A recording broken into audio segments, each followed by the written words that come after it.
nice to listen to me. Now we're going to turn the microphones on you. I've got, how many people, Andrew? 2?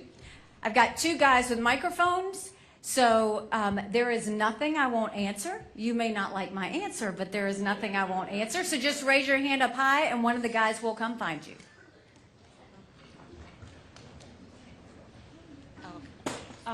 So it's my second time coming out to see Ambassador Haley, and one of the things that really struck me was that you are very strong, but you also don't shy away from nuance. So I have a kind of a nuanced question for you. Sure. You supported leaving the Paris Agreement under President Trump's tenure, but a lot has changed since then. The U.S. is now back in the Paris Agreement, but also for the very first time, China's emissions are going to be decreasing next year, and it's possible that 2023 is the highest year on record for their polluting emissions. And so, knowing that, what would you do as president to hold China accountable to continuing to reduce its greenhouse gas emissions, and what would you do to make sure that the U.S. leads the world in clean energy? Great question. So without knowing where any of you stand, party-wise or otherwise, I know that every person in this room wants us to have clean air. Every person in this room wants us to have clean water. Every person in this room wants to know that we are leaving our children a world that's going to be there for them. I believe that climate change is real. I always have. I believe climate change is real.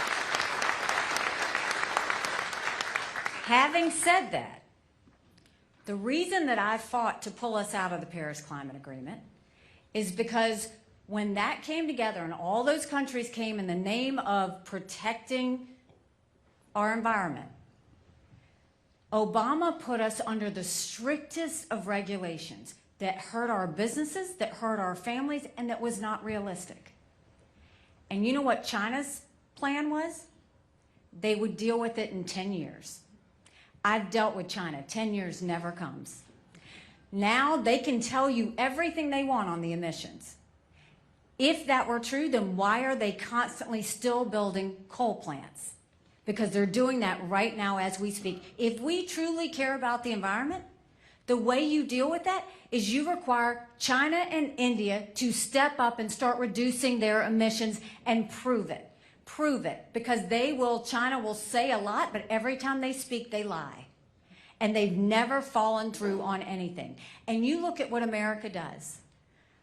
Our American businesses don't need to be mandated to be green. When I was governor, companies came into our state, they automatically wanted to be as green as possible because they're good stewards of the environment.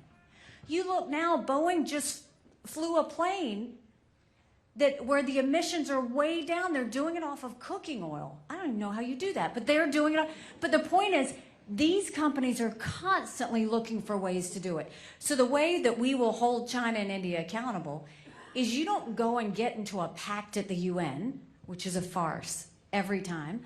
Instead, you go and you get with these other countries and you tell them, you have to prove to us not what you're going to do, but you have to actually prove it in actions. We have to see it before we believe it. And there has to be a price that they pay for doing this. That's the way you deal with it. You don't go and put weight on America. You put weight on these guys that refuse to do anything about it. That's how we'll deal with it.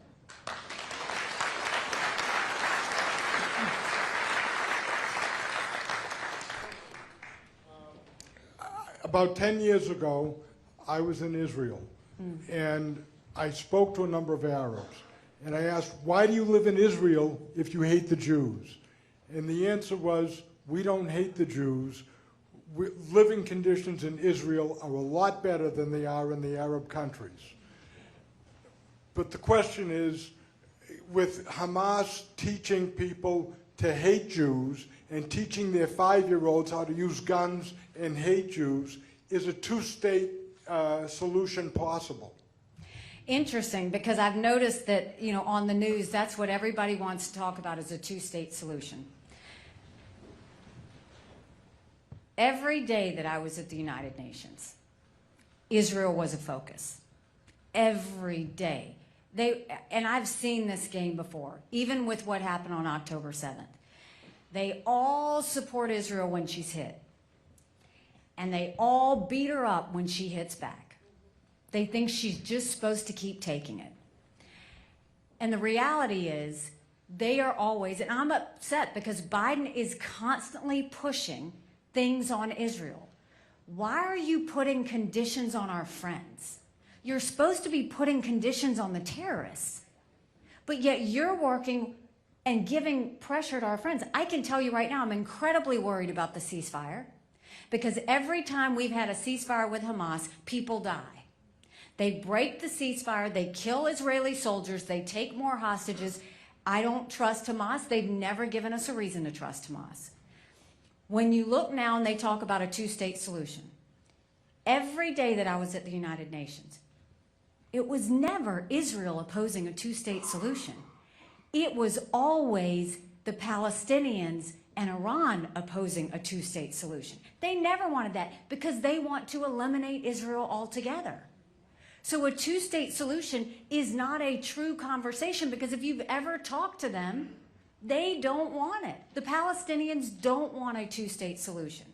So what my thought is, and what I've fought for, first of all, you're right about what they teach the 5-year-olds.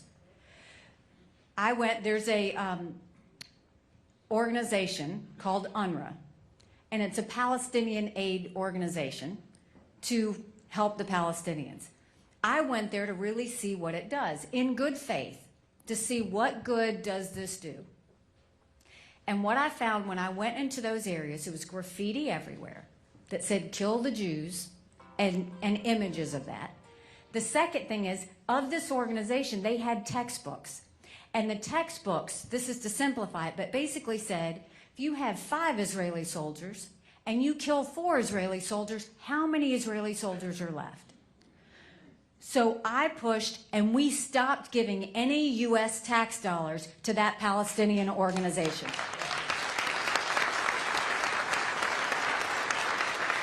And I had to fight the State Department bureaucracy to do that. What I think Israel should do, and what I think America should do, we should support whatever Israel thinks will keep them safe. No country deserves to have terrorists across their border. They don't want Gaza.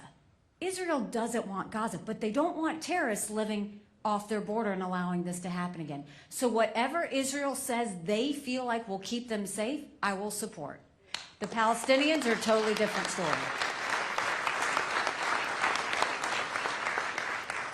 Yes, ma'am. So, ever since the early 1800s, Americans have had a strong economic identity at home and in the global marketplace. But in the past few decades, this kind of changed.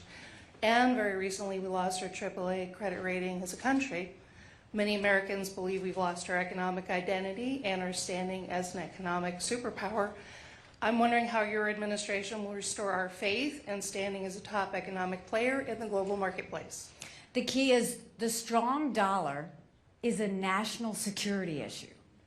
I mean, right now, what makes us a strong power is that we have a strong dollar. So the reason when I said we've got to stop the spending, stop the borrowing, eliminate the earmarks, is because if we get to the point where our interest debt is more than the defense budget, who's going to fear us? No one's going to fear us. And one of our adversaries will grow stronger. You see right now, China's trying to get other countries to move away from the dollar. Why? Because the sanctions won't matter as much if we do that. We have to focus, and the only way to do that is we're going to have to make some tough decisions. But it can be done. You look at D.C., one of the main things I will do, and it's not what I say, it's what I've done. I did this as governor. One of the main things I will do is when I became governor, I replaced the head of every agency. Whether it was being run well or not, I replaced the head to make sure that we freshened it up. The second thing that I will do is governors typically only meet with the president once a year. I will meet with our governors every quarter, Republican and Democrat, with the goal of taking as many federal programs as we can and sending them down to the states. That will reduce the size of the federal government. And it will empower people in the state. So think welfare, think healthcare, think education. If we turn around and gave that to the states, you're cutting out all that bureaucracy of the federal government. And you're putting that money in our coffers where we can have it, or sending it to the states where it means something. That's our tax dollars. Do you know right now, 75% of federal employees are still working from home? In DC, do you know 70% of office space at our agencies is sitting empty? That's our taxpayer dollars. Why are we paying for that? These are things, there's so much you can do. The rest of the things I did with our agencies is once I replaced the head, I sent people into every agency to clean it up. Pull down all regs, pull down bureaucracy, get them mission focused again, get rid of problem children. And then I started giving them 90-day benchmarks they had to hit, which zoned in on their mission. And in those 90-day benchmarks, they had to prove to the taxpayers a return on investment. And then we saw that they were spending because they were worried they wouldn't get the same amount of money the next year in the budget. So what we did was we put all that spending online for every taxpayer to see. And then I incentivized those agencies to give money back to the taxpayers. And magic happened, because then they started to compete to see who could be the most efficient and effective agency. We have to do that in DC.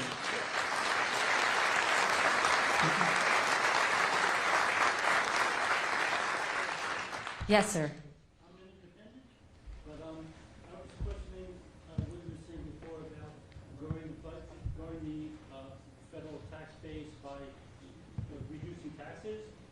But the fact is that the deficit is growing faster than the economy can grow. Even if you have a 5% growth, that's like which we haven't had for years, really, on a sustained basis. So if you reduce taxes, how are you going to find the money, really, to fund all these programs? And that also gets into the question, would you raise taxes on the wealthy? Because I haven't heard you anything, in any of the debates, I haven't heard you say anything about that, as opposed to you were just saying about middle class. So how do you propose to actually fund these programs?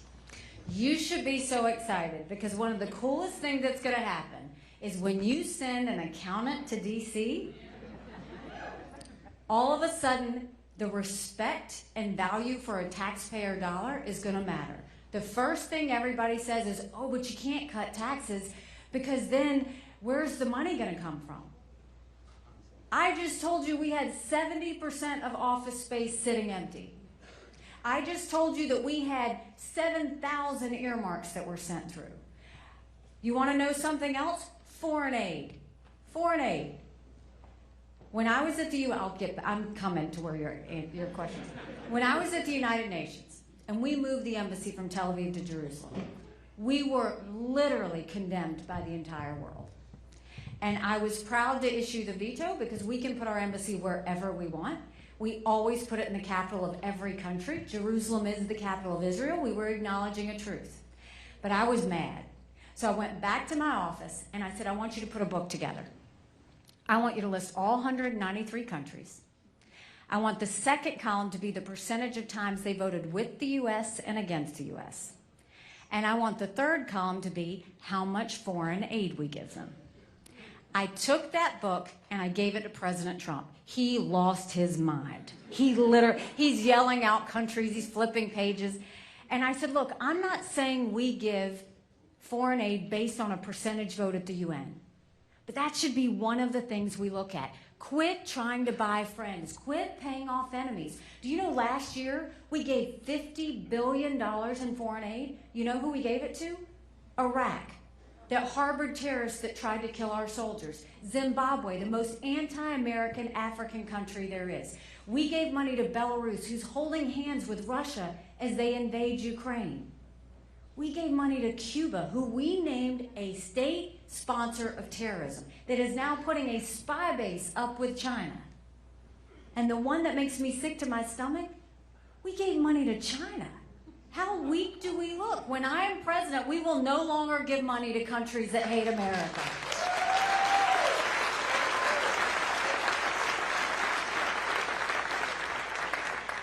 When you deal with your agencies first and you pull down a lot of that red tape and bureaucracy, when you send programs down to the states and you literally reduce the size of the federal government, when you stop with all of these other things that I've given you numbers of examples, and then you build your economy, that's what it takes to get things going. Putting money back in people's pockets, that's good for the economy. That's not bad for the economy, because we need our economy moving again.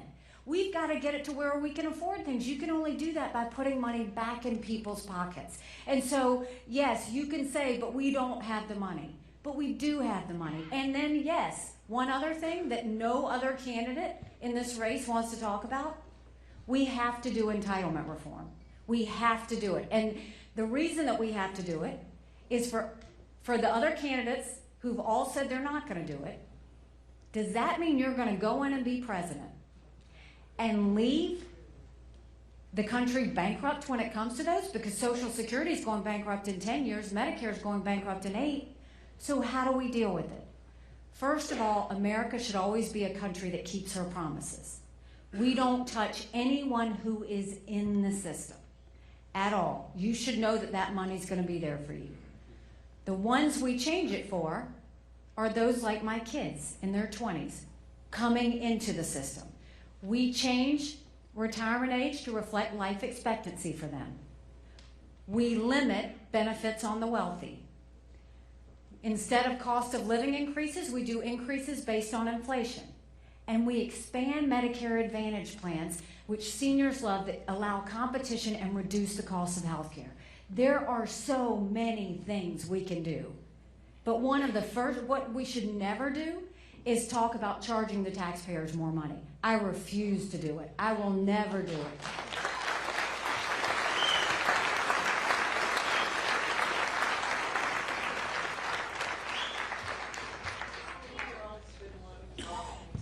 No, we'll get her. Could you elaborate on your plan for health care for all of us, for all Americans? You spoke about veterans and all, and they certainly need the best of care. We all need the best of care.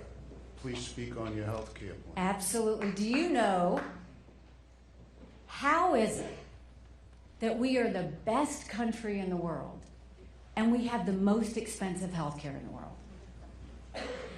In order to fix health care, you have to do,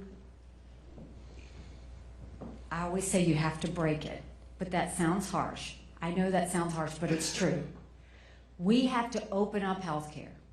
And the way you do that is you have to make it all transparent, from the insurance companies to the hospitals to the doctor's offices to the pharmaceuticals to the PBMs, everything in between. They all have to show us their warts. They don't get to hide anything anymore.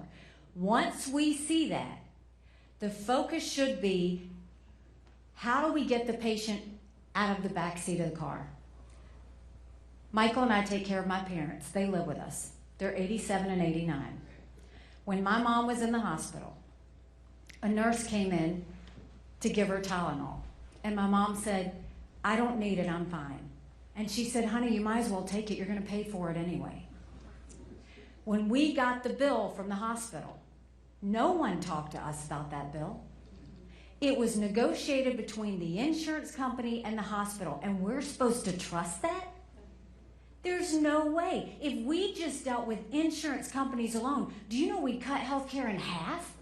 In half. But we've got to get them to all own up. So the first thing is, we're going to make it all transparent. We're going to see all of their warts, and I'm going to make sure you see them too. And then we're going to take it on. The second thing is, doctors don't give you those 10 tests because they want to. They give it to you for the 90% chance they'll get sued if they don't. We have to have tort reform in this country so that that's no longer an issue.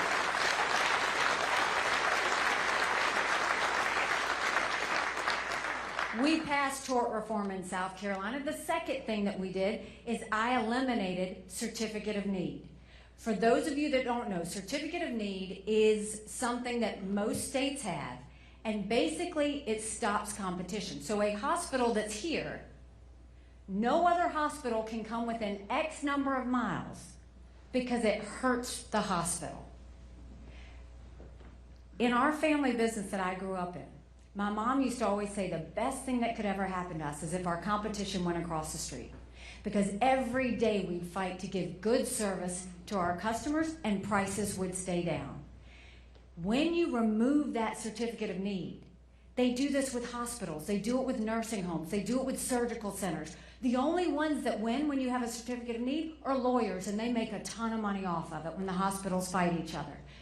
We need to have competition in healthcare. That's how we get the patient from the back seat to the driver's seat. You deserve to know. Think about when you get your car fixed. You go to the mechanic, and what does he do? He says, well, I can give you a temporary fix. It's going to cost you this much money. Or I can give you the permanent fix, and it's going to cost this much money. But you make the decision. You know the cost up front. You decide whether you want that or not. That's what has to happen with healthcare in America. All the drugs that we're getting, notice how many people, do you know people getting them from Canada? My parents do, because it's incredibly cheap to get it from Canada, and it's too expensive here in America. Why are we doing that? Another thing that I'll tell you is we need to incentivize, one, because it's a national security threat with China, but we need to incentivize medications happening here. Do you know there's a company called U.S. Antibiotics? They're in Bristol, Tennessee. They make amoxicillin. All you moms know if your child has an ear infection, it's the #1 antibiotic drug that we have. Do you know that our federal government doesn't buy any amoxicillin from that American company? They buy it from China.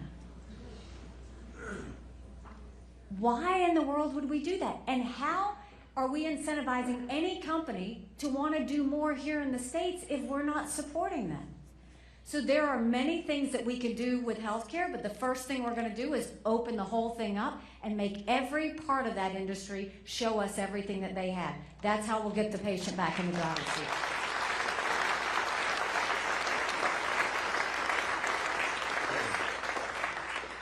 And we have time for one more question. Make it a great one, and yes, we will go to Hannah after that. Continuing with the China theme here, I recently read an article by Mike Gallagher about how TikTok is brainwashing our youth against our country and our allies.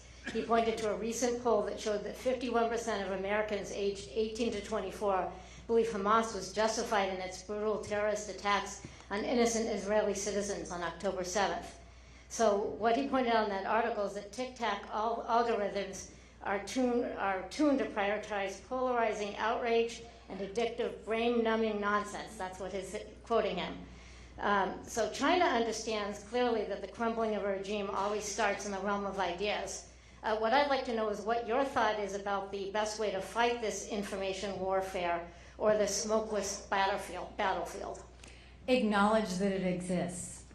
You know, the first thing I have said from the very beginning, we have got to ban TikTok in America. It is ridiculous that we are. This is a Chinese infiltrated social media app. The goal, what Russia, China, Iran, and North Korea have done, they've done this for years. They learned the cheapest form of warfare was to use social media to divide our country. And they don't just do it with us, they do it with the Europeans too. If you look at everything that's happening in Europe, they do the exact same thing. There is a reason India banned TikTok. There's a reason that you've seen Nepal last week ban TikTok, because they see social disruption happening in their countries. But let's talk about social media as a whole, because it's a real problem. So when social media came about, these heads of companies went and said, we want to support freedom of speech, but we don't want to be held liable for anything someone says. Fair, right? If you're going to have freedom of speech. The problem is somewhere along the way, those companies decided what they thought was free speech and what they didn't. So that Section 230 that Congress passed should no longer apply to them.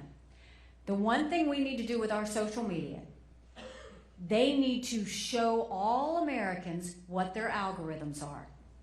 Because once we see the algorithms, we will know why they push what they push. If you look on Facebook, when everything happened with Israel and Ukraine, the Russian influence went up 400% on pro-Hamas things. You look at TikTok, what did they do? They put up bin Laden's speech that he wrote the week after 9/11. And you've got young people saying, oh, that's why he did it. That's disgusting. It's insulting. That alone should be reason to ban TikTok. But guess who's winning? China's winning. Russia's winning. They love how distracted we are. They love how much we're fighting each other because it makes us weak when we're divided. So one, they should have to show us their algorithms. Two, these social media companies need to be able to verify there are real people behind these accounts. Right now, there are foreign bots. These aren't even real people that are constantly spreading misinformation. And in a time where our kids are not getting their news from TV, we need to make sure we're doing everything we can. We want free speech for Americans. I don't want free speech for Russia and Hamas. And that's what's happening right now. We've got to get that foreign intrusion out of our social media. When we do those two things, you're actually helping national security, because that's how we're getting all of this foreign intrusion that's coming in. So that's the answer to the social media question.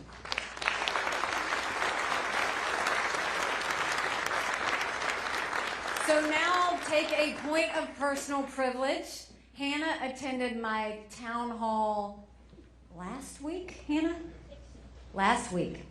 And she just wowed the crowd with what she had to say. So Hannah, do you want to finish us off? It better be a good question. All right. I'll give one to you. Since we last met, I have had a chance to go to 2 other rallies with Mr. Ramaswamy and Mr. DeSantis. And I was wondering if you could give me at least 3 reasons why you think, and some others, Haley supporters think, that you should be elected president over them. It's a great question.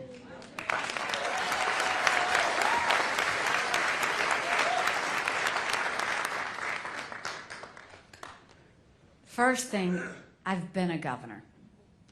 I know what bureaucracy is. I know how to clean it up. I've run a state. I've worked with an economy that was in shambles. I've not only just built the economy, we turned into an economic powerhouse in the process.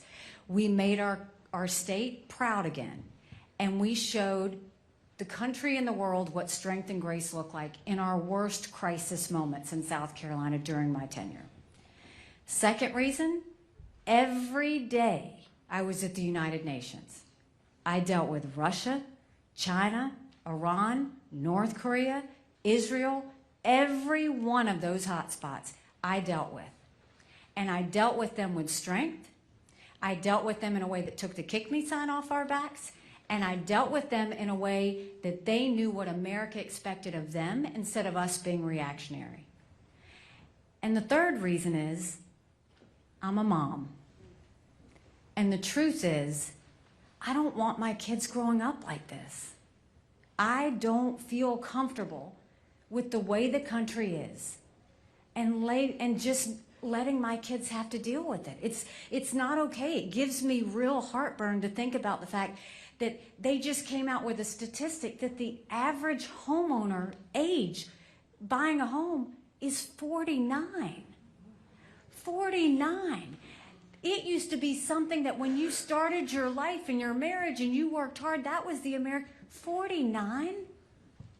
I want to know that younger people can buy a home. I want to know they can afford their rent. I want to know that they're going to get a job. I want to know that they're going to live a better life than us, not a worse life than us.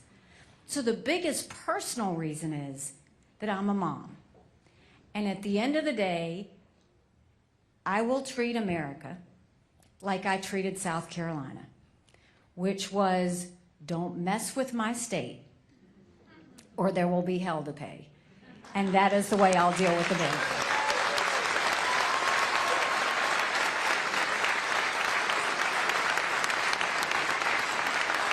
Thank you. So I will leave you with this. When I told you that I ran against that longest serving legislator in a primary, people laughed at me. And I got to work, and I earned their support, and we won. When I ran for governor, I actually ran against a lieutenant governor, an attorney general, a very popular congressman, and a state senator. I was Nikki Who. I had 3% in the polls. I had the least amount of money. But I worked South Carolina like no one else, and we won. When I got to the United Nations, they said I didn't have enough experience. And I got to work and took the kick me sign off of our backs. I have been underestimated in everything I've ever done. And it's a blessing because it makes me scrappy.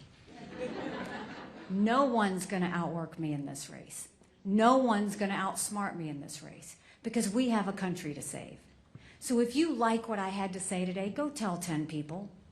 Go tell them to volunteer. Go tell them to sign up and register to vote. Go tell them to give $5, $10, $25 at NikkiHaley.com. If you don't like what I've had to say today, shh. Just don't say anything and don't tell anyone you were here. God bless you. Thank you so much.